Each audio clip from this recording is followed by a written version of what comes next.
Deep in the heart of Cambodia, where the jungle breathes and the air hangs heavy with secrets, a city once rose from the earth so grand, so ambitious, it seemed to reach for the heavens. For centuries, Angkor Wat lay hidden, its towers swallowed by vines, its stones blanketed in moss, its story nearly erased by time. But the jungle could not keep its secret forever. In January of 1860, as dawn crept across the tangled canopy, a solitary figure pressed forward through the undergrowth. Henri Mouhot, a French naturalist and explorer, was driven by more than curiosity. He was haunted by whispers of a lost city, a monument so vast it defied belief. Each step he took was a battle against exhaustion and the relentless grip of the jungle, but he pressed on, guided by a sense of destiny. Suddenly, through the mist and the green, Mouhot saw it, a colossal silhouette rising above the trees. He stopped, breath caught in his throat, as the first rays of sunlight revealed towers carved like mountains, their faces etched with stories of gods and kings. The sight was overwhelming. Here, in the heart of the wilderness, stood Angkor Wat, a temple complex so immense and intricate, it rivaled the greatest cathedrals of Europe. Mouhot, a man of science, found himself humbled, almost undone, by the scale and beauty before him. How could such a wonder have been forgotten? How could a civilization capable of such genius simply vanish? To understand Angkor Wat, one must journey back to the 12th century, to the reign of King Suryavarman II. He was a ruler with vision beyond his time, man who sought not just power, but immortality. Suryavarman dreamed of a temple that would serve as a bridge between earth and heaven, a place where he could commune with Vishnu, the preserver god. This was not just a building. It was a statement of faith, a declaration of ambition, and a symbol of the Khmer Empire's might. The construction of Angkor Wat was a feat almost beyond comprehension. Millions of sandstone blocks, some weighing as much as an elephant, were quarried from distant mountains and transported across rivers and through forests. The Khmer people engineered a vast network of canals and roads to move these stones, their ingenuity rivaling anything the modern world could offer. Thousands of artisans, sculptors, and laborers worked for decades, carving endless bas-reliefs that told stories of epic battles, celestial dancers, and the eternal struggle between gods and demons. The temple's most famous frieze, the churning of the ocean of milk, is a masterpiece of movement and myth, its figures locked in a cosmic dance. But Angkor Wat was more than a monument to a single king or a single faith. Over the centuries, the spiritual heart of the Khmer Empire began to shift.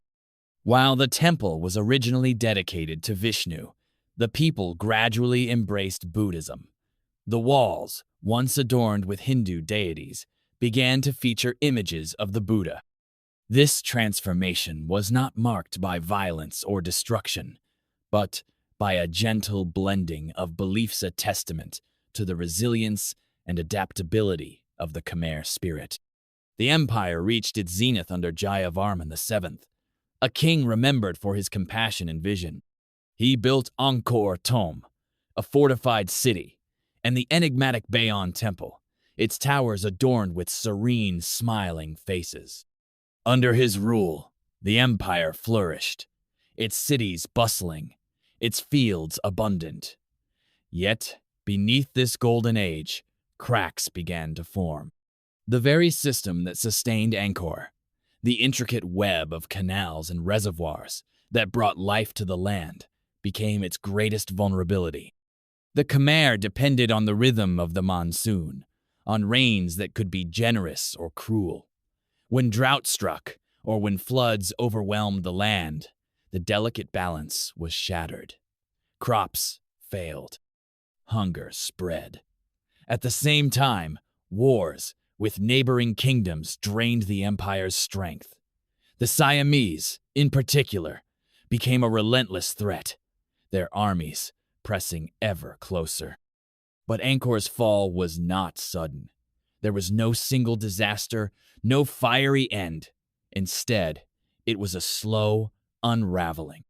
As challenges mounted, the kings began to move their courts south, seeking safer ground and new opportunities. The temples, once alive with worship and ceremony, grew quiet. The artisans and priests drifted away. The jungle, patient and persistent, crept back in, reclaiming what had once been tamed. Imagine the last priest, his footsteps echoing in a vast, empty hall, the sounds of the forest already seeping through the stone. Imagine the final villager, glancing back one last time before disappearing into the trees. The waterworks clogged with silt, the causeways vanished beneath a sea of green. Angkor Wat was not destroyed. It was simply forgotten, left to sleep beneath the watchful gaze of the jungle. If you're enjoying this story, don't forget to like and subscribe for more stories that bring history's greatest mysteries to life. For centuries, only local villagers and wandering monks knew of its existence. They spoke of it in hushed tones, as a place of spirits and memories. The world outside moved on, unaware of the marvel hidden in the heart of Cambodia. When Henri Mouhot's journals were published, the world was stunned. Artists and scholars flocked to Angkor, eager to uncover its secrets.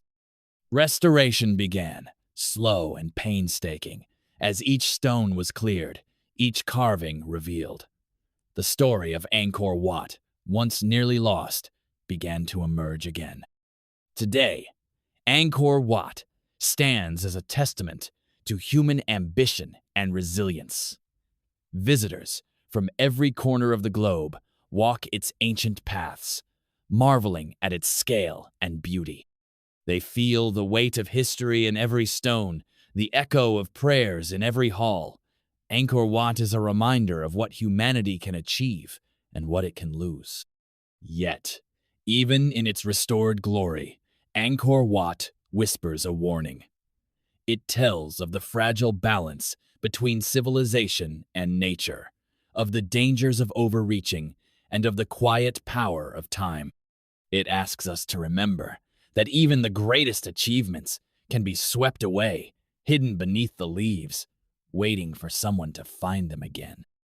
And so, as you listen to the story of Angkor Wat, let your imagination wander.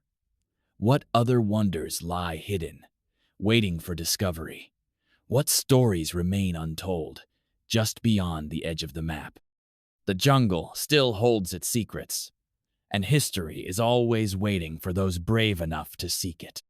If you found yourself transported by this journey, don't forget to subscribe and join us for more stories from the shadows of the past.